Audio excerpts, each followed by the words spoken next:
Suamiku melempar tasku ke jalanan. Tengah malam. Hujan deras. Aku menangis di trotoar. Tanpa sepatu, tanpa dompet, tanpa harga diri. Pintu rumahku dibanting keras. Gembok terpasang dari dalam. Aku menggedor. Tanganku berdarah. Tapi tidak ada yang peduli. Hanya suara tawa perempuan lain yang bergema dari jendela kamarku. Arjuna. Buka pintunya. Teriakku sampai suaraku serak.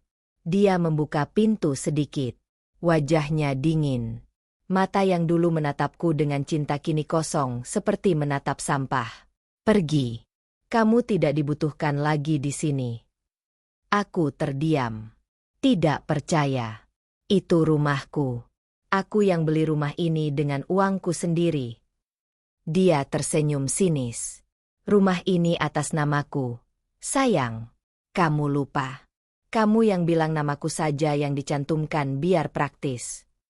Dadaku sesak. Benar. Aku yang bodoh percaya padanya. Siapa dia? Siapa perempuan di dalam? Arjuna menoleh ke belakang. Seorang wanita hamil muncul di balik punggungnya. Rambutnya basah. Pakai handuku. Dia tersenyum lebar sambil mengelus perutnya. Aku seruni. Calon ibu dari anaknya. Suaranya manis, tapi menikam. Lututku lemas. Aku hampir jatuh. Berapa lama? Bisikku. 3 tahun. Jawab Arjuna enteng. Dan sekarang dia hamil 5 bulan. Jadi, ya, sudah waktunya kamu pergi. 3 tahun. Aku mengingat semua momen kami. Ulang tahun pernikahan. Liburan ke Bali. Malam-malam aku pulang larut dari kantor demi menghidupi rumah ini. Semuanya bohong. Kamu bajingan, ucapku pelan. Dia mengangkat bahu. Terserah. Sekarang pergi sebelum aku panggil satpam. Aku mundur selangkah. Hujan semakin deras. Baju tidurku basah kuyup. Tetangga mulai mengintip dari balik tirai. Aku melihat mereka berbisik. Menertawakanku.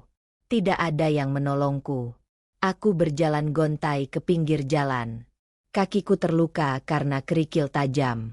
Aku duduk di bawah pohon, memeluk tasku yang sudah basah. Di dalamnya hanya ada ponsel, kartu ATM, dan foto pernikahan kami yang sudah kusut. Aku menatap foto itu. Senyum Arjuna di hari pernikahan terlihat begitu tulus. Semuanya palsu. Aku merobek foto itu perlahan, lalu melemparnya ke selokan. Ponselku berdering. Nama, Mas Mahesa, muncul di layar. Kakakku. Aku mengangkatnya dengan tangan gemetar. Halo. Anjani, kenapa suaramu serak? Kamu di mana? Aku tidak bisa menjawab. Tangisanku meledak. Mas, tolong jemput aku. Suaranya langsung panik. Kamu kenapa? Di mana kamu sekarang? Aku memberitahu alamatnya. 10 menit kemudian, mobil Mahesa berhenti di depanku. Dia turun dengan payung. Wajahnya marah dan khawatir. Siapa yang berani? Arjuna, potongku cepat. Dia mengusirku. Ada wanita lain. Dia hamil. Mahesa menggenggam tanganku erat. Rahangnya mengeras. Kita akan urus ini. Tapi sekarang, kamu harus ikut aku. Aku mengangguk lemah. Saat mobil melaju, aku melirik ke belakang. Rumahku, rumah yang kubangun dengan keringat dan air mataku, kini milik orang lain. Tapi yang tidak mereka tahu, aku baru ingat sesuatu. Almarhum ayahku pernah menitipkan surat penting di brankas kakakku. Dan besok pagi, aku akan membukanya. Pagi itu aku terbangun di sofa apartemen Mahesa. Tubuhku kaku, kepalaku berdenyut. Kakakku sudah duduk di meja makan dengan secangkir kopi dan wajah serius. Anjani, kita perlu bicara. Aku menghampirinya. Dia menarik sebuah kotak kayu tua dari bawah meja. Kotak itu berdebu, terkunci. Ini titipan ayah sebelum dia meninggal. Dia bilang hanya boleh kubuka kalau kamu dalam bahaya. Jantungku berdetak cepat. Mahesa membuka kunci dengan anak kunci kecil. Di dalamnya ada amplop coklat tebal dan beberapa dokumen resmi. Aku membuka amplop itu dengan tangan gemetar. Surat wasiat. Tertanggal 10 tahun lalu. Mataku melebar. Aku, pewaris tunggal PT Arkananta Sentosa. Mahesa mengangguk. Perusahaan properti ayah. Nilainya sekarang hampir 2 triliun rupiah.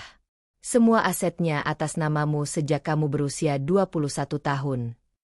Aku tidak bisa bernapas. Tapi, kenapa aku tidak tahu? Karena ayah minta semua dokumen dikelola oleh suamimu nanti. Dia percaya kamu akan menikah dengan orang yang tepat. Suara Mahesa bergetar marah. Dan kamu menikahi Arjuna. Aku membaca dokumen demi dokumen. Sertifikat tanah, saham, rekening perusahaan. Semuanya atas namaku. Lalu aku menemukan sesuatu yang membuat darahku membeku. Mas, ini tanda tangan siapa? Mahesa mengambil dokumen itu. Wajahnya langsung pucat. Ini surat kuasa. Arjuna yang menandatanganinya atas namamu. Aku merenggut kertas itu. Tanggal penandatanganan, 2 tahun lalu. Isinya, pemindahan hak kelola aset perusahaan ke pihak ketiga. Siapa namanya? Tanyaku dengan suara bergetar. Mahesa membaca pelan. Seruni Kemala Dewi.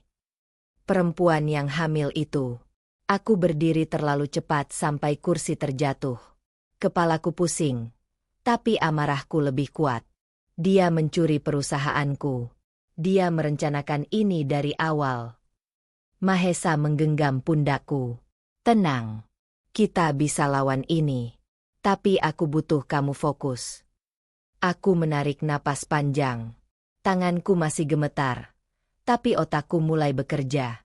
Berapa lama mereka sudah mengelola asetku? Mahesa mengecek dokumen lain. Sejak 3 tahun lalu. Semua transaksi besar melewati rekening atas nama Seruni.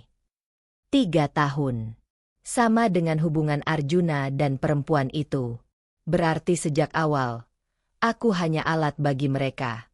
Aku meraih ponselku, membuka aplikasi bank, memasukkan password, loading. Lalu muncul saldo rekening perusahaan. 0 rupiah. Mas, semuanya hilang. Mahesa merebut ponselku. Matanya membelalak. Mustahil. Minggu lalu masih ada 800 juta di sana. Aku mengecek riwayat transaksi. Transfer terakhir. Kemarin malam. Pukul 23.47. Jumlahnya 850 juta rupiah. Tujuan? Rekening atas nama Seruni Kemala Dewi. Jam yang sama saat Arjuna mengusirku. Mereka sudah merencanakan ini dengan sempurna. Aku tertawa. Bukan karena lucu. Tapi karena aku baru sadar betapa bodohnya aku. Anjani. Aku baik-baik saja, Mas. Aku menatap Mahesa tajam. Aku butuh pengacara. Sekarang. Mahesa tersenyum tipis. Aku sudah menelepon temanku tadi malam. Namanya Kiandra. Dia pengacara terbaik untuk kasus seperti ini. Aku mengangguk. Kapan kita bisa bertemu? 1 jam lagi. Dia sudah dalam perjalanan. Aku kembali menatap dokumen-dokumen di meja. Surat wasiat ayah. Bukti penggelapan. Tanda tangan palsu. Arjuna pikir dia sudah menang. Tapi dia tidak tahu, aku baru saja menemukan senjata untuk menghancurkannya. Dan kali ini, aku tidak akan kalah. Kiandra datang tepat waktu. Perempuan berjas hitam dengan kacamata tebal dan tatapan yang membuat siapapun tidak berani berbohong. Dia melempar tasnya ke sofa, lalu duduk di hadapanku tanpa basa-basi. Tunjukkan semua dokumen. Aku menyerahkan tumpukan kertas.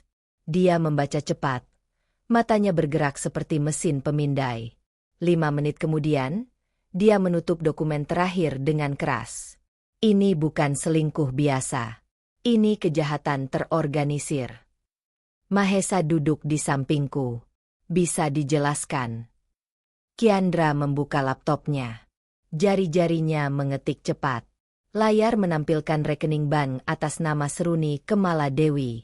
Lihat ini. Transfer pertama dari perusahaanmu terjadi 3 tahun lalu. Jumlahnya kecil dulu. 5 juta. 10 juta. Seperti sedang menguji sistem. Aku mencengkeram lengan sofa. Lalu, setahun kemudian, transfernya naik drastis. 200 juta per bulan. 6 bulan lalu, mereka mulai memindahkan aset properti. Tanah di Bali, ruko di Surabaya, bahkan apartemen di Jakarta Selatan. Aku menutup mulut. Apartemen di Jakarta Selatan itu hadiah dari almarhum ayahku. Semuanya dijual, bisikku. Kiandra mengangguk. Dijual jauh di bawah harga pasar. Pembeli, perusahaan fiktif.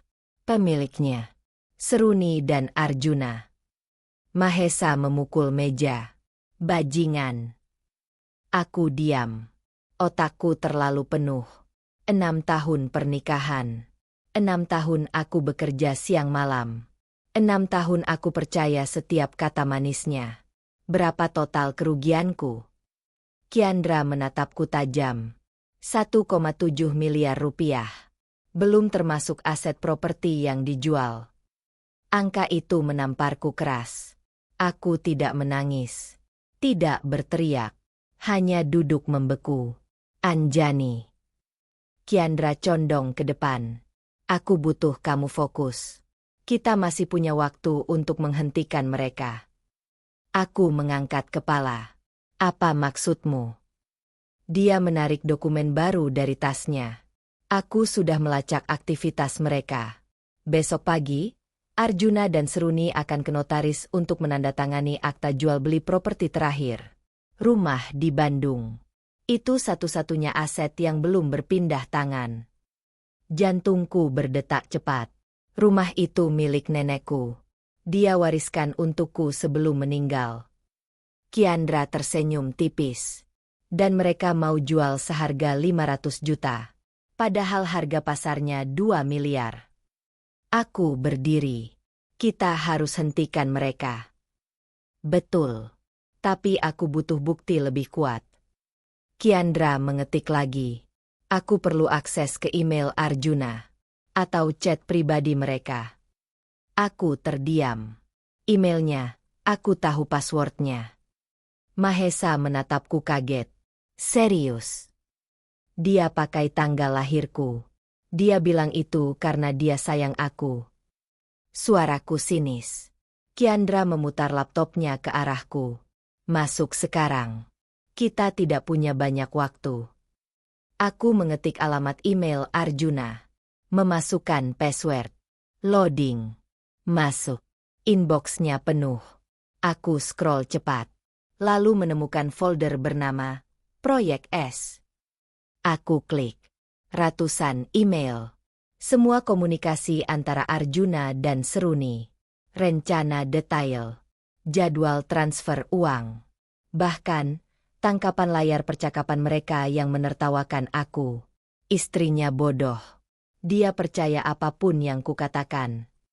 Aku membaca kalimat itu berkali-kali. Kiandra mengambil alih laptop.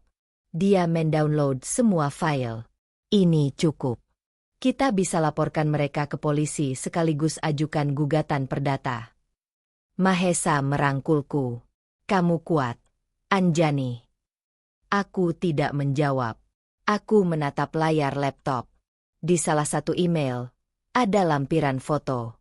Foto pernikahan Arjuna dan Seruni. Tanggalnya 2 tahun lalu. Berarti selama 4 tahun terakhir, aku hidup dengan pria yang sudah menikah dengan wanita lain. Aku menutup laptop pelan. Kiandra. Dia menatapku. Aku mau mereka kehilangan segalanya. Seperti yang mereka lakukan padaku. Kiandra tersenyum dingin. Itu bisa diatur. Tapi ada satu hal yang belum kami tahu. Dan aku akan menemukannya besok, di notaris. Kiandra meneleponku jam 5 pagi. Suaranya tegang. Anjani, kamu harus lihat ini sekarang. Aku langsung bangun. Apa? Datang ke kantorku. Sekarang juga.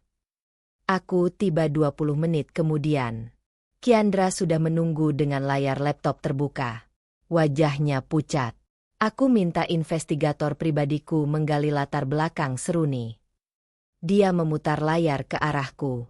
Dan aku menemukan sesuatu yang mengerikan. Di layar muncul akta kelahiran. Nama, Seruni Kemaladewi. Nama ayah, Wibowo Arjuna Prasetya. Aku mengernyit. Tunggu. Wibowo? Itu nama ayah Arjuna. Kiandra mengangguk pelan. Seruni adalah anak dari istri kedua ayah Arjuna. Dia lahir 2 tahun setelah Arjuna. Mereka, saudara tiri. Dunia berputar. Jadi selama ini, Arjuna tidur dengan adiknya sendiri. Kiandra menutup laptopnya sebentar. Dia menarik napas panjang. Masih ada yang lebih buruk. Aku tidak yakin aku siap mendengarnya. Dia membuka folder lain. Video CCTV. Tanggal rekaman, 4 tahun lalu. Lokasi, rumah sakit. Ini rekaman dari rumah sakit saat ayah Arjuna meninggal. Perhatikan ini. Video berjalan. Arjuna dan Seruni berdiri di koridor rumah sakit yang sepi. Mereka berpelukan lama. Terlalu lama untuk sekadar saudara yang berduka. Lalu Arjuna mencium bibirnya. Aku mematung. Mereka sudah bersama sejak ayahnya meninggal, ujar Kiandra. Bahkan mungkin sebelumnya. Aku menekan tombol pos. Tanganku gemetaran. Bayi yang dikandung Seruni. Kiandra menatapku tajam. Hasil hubungan inses. Dan mereka tahu itu. Aku berdiri terlalu cepat. Kepala pusing.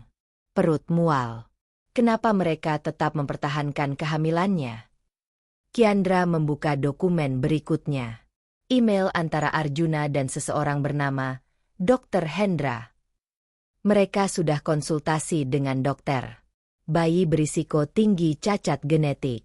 Dokter menyarankan terminasi kehamilan. Tapi mereka menolak. Kenapa? Karena ini. Kiandra menunjuk email lain. Mereka merencanakan kabur ke Singapura minggu depan. Dengan uangmu. Begitu sampai sana, mereka akan gugurkan kandungan secara legal dan hidup tenang dengan miliaran rupiah hasil curianmu. Aku duduk lagi. Lutut lemas. Jadi aku hanya alat bagi mereka untuk dapat uang. Bukan hanya itu. Kiandra mengeluarkan dokumen terakhir. Polis asuransi jiwa. Atas namaku. Penerima manfaat. Arjuna. Nilainya 5 miliar rupiah. Mereka mengurus ini 3 bulan lalu. Bisik Kiandra. Dan aku menemukan chat mereka membahas kecelakaan yang terlihat wajar. Jantungku berhenti sedetik. Mereka mau membunuhku. Kiandra tidak menjawab. Tapi tatapannya sudah cukup. Aku berdiri. Kali ini kakinya tidak goyah lagi. Aku berjalan ke jendela. Menatap langit yang mulai terang. 6 tahun. 6 tahun aku hidup di samping monster. Kiandra. Iya. Aku mau mereka di penjara. Seumur hidup kalau bisa. Dia berdiri di sampingku. Kita punya buktinya. Penggelapan, penipuan, rencana pembunuhan, dan hubungan terlarang. Ini lebih dari cukup. Aku mengangguk. Tapi ada yang masih mengganjal. Kenapa Seruni mau melakukan semua ini? Dia punya keluarga sendiri, kan? Kiandra menutup laptopnya. Itu yang akan kita cari tahu hari ini. Investigatorku sedang menggali lebih dalam. Ponselku berdering. Nomor tidak dikenal. Aku angkat. Halo. Suara perempuan. Tua. Bergetar. Anda Anjani. Ya. Siapa ini? Saya Ibu Seruni. Tolong selamatkan anak saya. Mereka akan membunuhnya setelah bayinya lahir. Telepon terputus. Aku menatap Kiandra dengan mata membelalak. Ternyata, ada rahasia yang lebih gelap lagi. Kami melaporkan semuanya ke polisi keesokan harinya. Kiandra membawa 3 map tebal berisi bukti. Penggelapan, penipuan, hubungan terlarang, rencana pembunuhan. Polisi langsung membuka kasus. 2 hari kemudian, berita meledak di media. Pengusaha muda gelapkan miliaran dari istri sendiri. Selingkuhan ternyata adik tiri. Foto Arjuna dan Seruni terpampang di mana-mana. Komentar netizen membanjiri setiap postingan. Mereka dimaki habis-habisan. Aku duduk di apartemen Mahesa, membaca setiap berita dengan dingin. Tidak ada kepuasan. Hanya kekosongan. Mahesa duduk di sampingku. Kamu baik-baik saja? Aku tidak tahu. Ponselku berdering.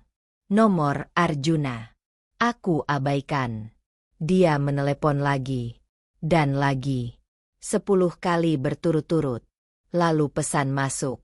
Anjani, tolong. Aku mohon. Buka pintu. Aku di depan apartemenmu. Mahesa berdiri. Jangan temui dia. Tapi aku sudah berjalan ke pintu. Membukanya sedikit dengan rantai pengaman masih terpasang. Arjuna berdiri di luar. Rambutnya acak-acakan. Mata merah. Baju kusut. Dia kurus. Seperti orang yang tidak tidur berhari-hari. Anjani. Suaranya serak. Aku diam. Menatapnya tanpa ekspresi. Kumohon. Cabut laporanmu. Aku akan kembalikan semuanya. Aku janji. Terlambat. Dia berlutut. Di depan pintu apartemen. Air matanya jatuh. Aku salah. Aku tahu aku salah. Tapi kumohon, jangan hancurkan hidupku seperti ini. Aku tertawa kecil. Getir. Kamu menghancurkan hidupku dulu. Arjuna. Kamu mencuri uangku. Menikah dengan adikmu sendiri. Bahkan merencanakan pembunuhanku.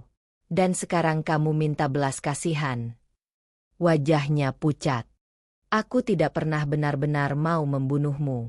Itu hanya ide gila. Aku tidak akan melakukannya. Polis asuransi 5 miliar atas namaku bilang sebaliknya. Dia menggeleng cepat. Itu Seruni. Dia yang memaksaku. Aku hanya lemah.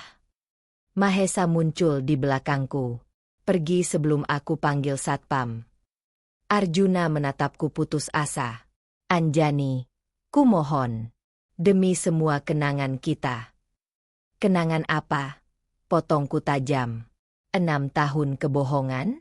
6 tahun kamu berpura-pura mencintaiku sambil tidur dengan adikmu. Dia terdiam. Tidak bisa menjawab. Pergi, Arjuna. Hadapi konsekuensinya. Aku menutup pintu. Tapi dia menahan dengan tangannya. Kalau aku mati, kamu yang bertanggung jawab. Aku membeku sejenak, lalu membuka pintu lebih lebar. Menatapnya langsung. Silakan. Tapi jangan lakukan di sini. Aku tidak mau apartemen kakakku jadi tempat kejadian perkara. Matanya membelalak. Tidak percaya aku bisa bicara seperti itu. Aku menutup pintu. Mengunci. Memasang rantai. Arjuna berteriak dari luar. Kamu monster. Kamu tidak punya hati.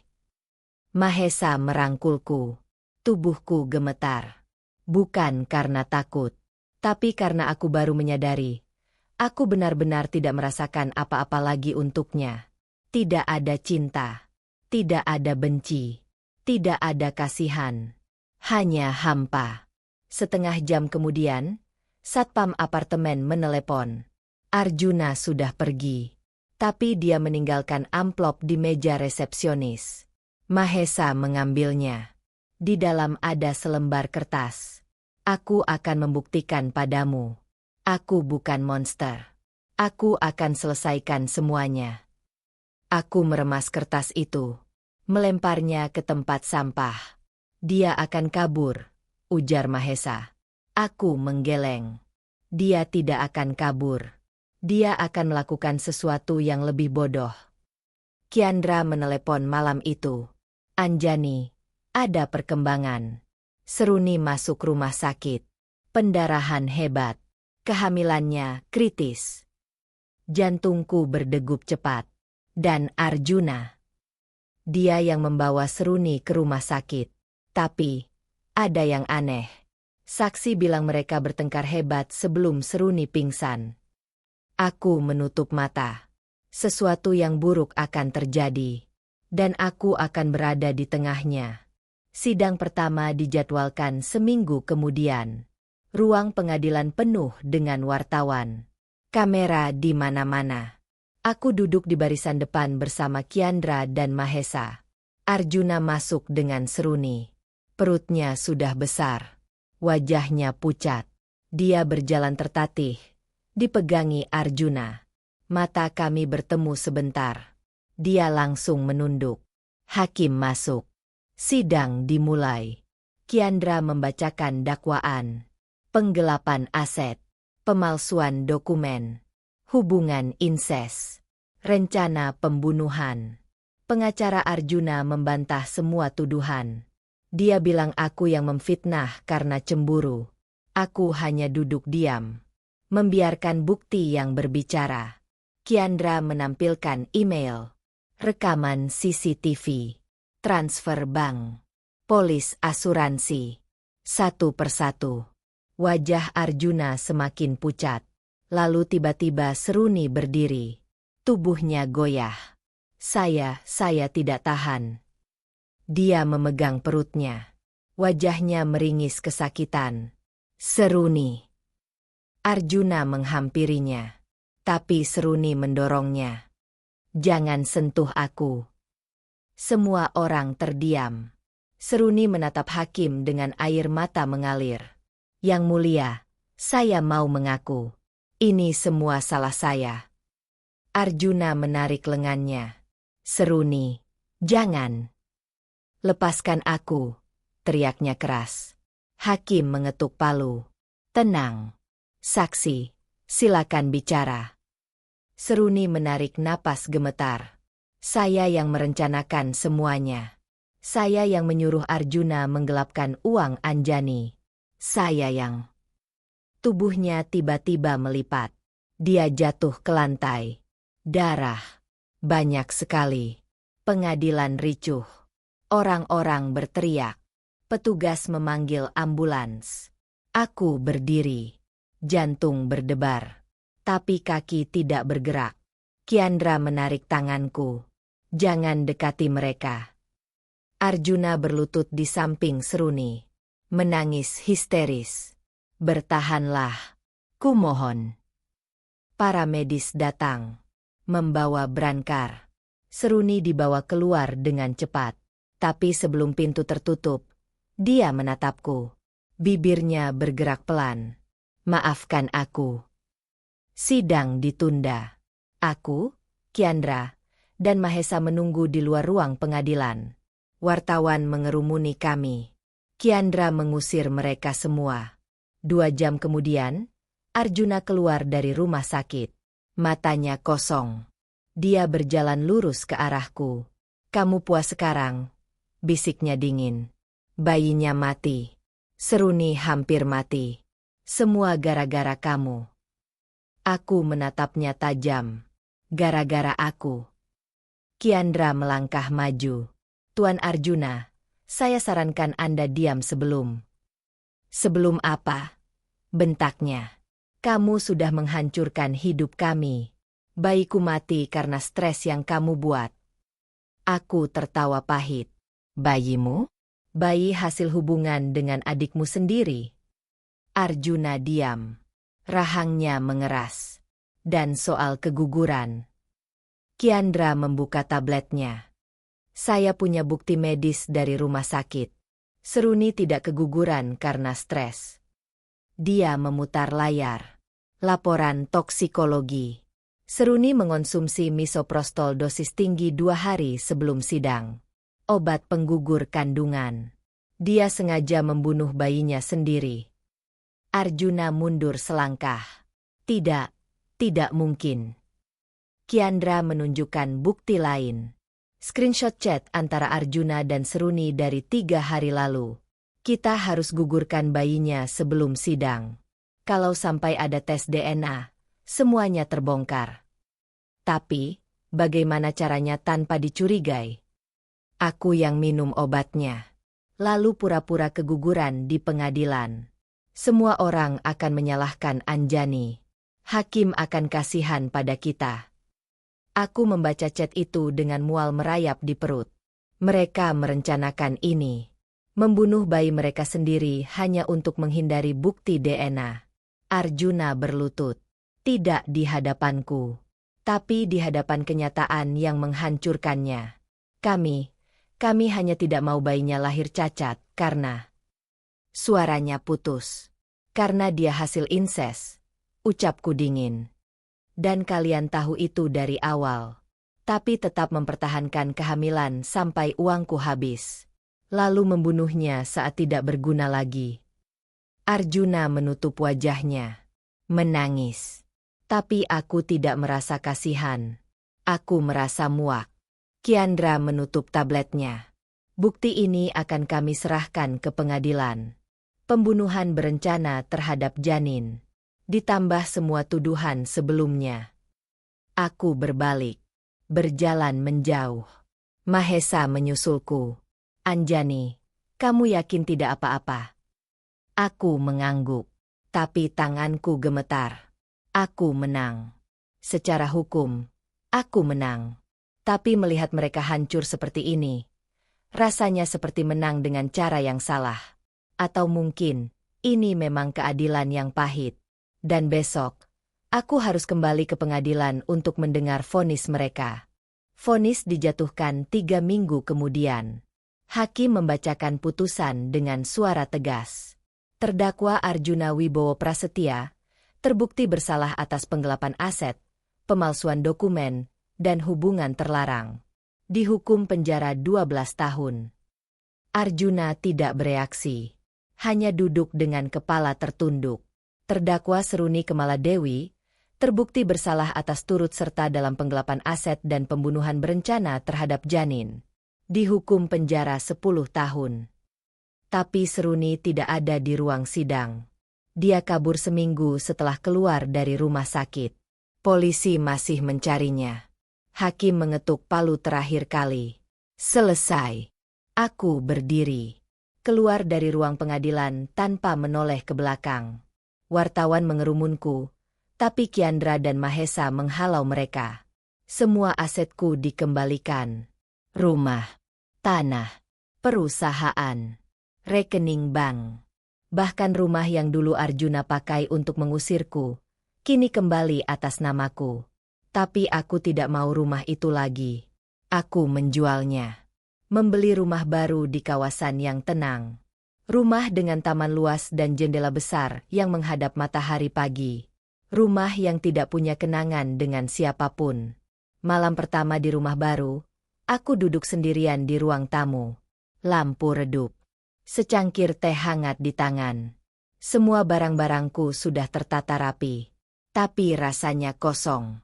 Aku menatap cermin besar di dinding. Perempuan di sana terlihat berbeda. Lebih kurus. Rambut lebih pendek. Mata lebih tajam. Aku hampir tidak mengenalinya. Ponselku berdering. Pesan dari nomor tidak dikenal. Maaf, Anjani. Aku tahu kata maaf tidak cukup. Tapi aku harap suatu hari kamu bisa memaafkan kami. Seruni. Aku membaca pesan itu 2 kali. Lalu menghapusnya. Tidak ada yang perlu dimaafkan. Karena memaafkan berarti masih peduli. Dan aku sudah tidak peduli lagi. Aku berjalan ke kamar. Membuka lemari. Di sudut paling bawah, ada kotak kecil berisi foto-foto lama. Foto pernikahan. Foto liburan. foto ulang tahun. Aku mengambil semuanya, membawanya ke taman belakang, menyalakan korek api. Satu persatu, foto-foto itu terbakar. Api menjilat wajah Arjuna. Senyumnya yang palsu, matanya yang berbohong. Aku menonton sampai semuanya jadi abu. Lalu aku duduk di rumput, menatap langit malam. Bintang-bintang bersinar terang. Air mataku jatuh. Tapi kali ini bukan karena sakit hati. Aku menangis karena lega. 6 tahun. 6 tahun aku mencintai bayangan. Mencintai pria yang tidak pernah ada. Arjuna yang kukenal hanyalah topeng. Dan di balik topeng itu, tidak ada apa-apa. Aku kehilangan segalanya malam itu. Rumah, harga diri, kepercayaan.